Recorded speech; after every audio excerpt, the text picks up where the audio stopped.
राम राम मंडळी, आज मी तुम्हाला दाखवतोय खिरेश्वर गावामधले दोन वेगवेगळे स्पॉट, नागेश्वर मंदिर आणि काळू धबधबा.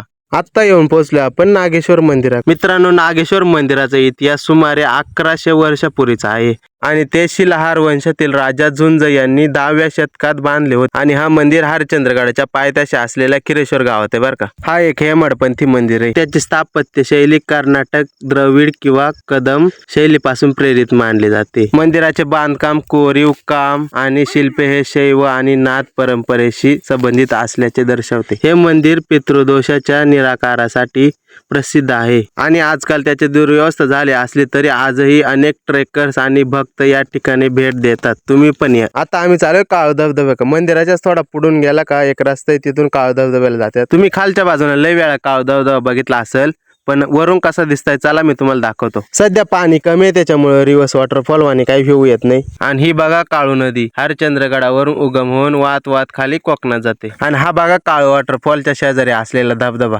किती भारी आहे. आणि मित्रांनो, तुम्हाला माहिती आहे का 2009 मध्ये इथंच रावण चित्रपट शूट झालता. बाकी काही नाहीये, पण तेव्हा बनवलेला रस्ता अजून पण इथं आहे. चला मग फॉलो करा.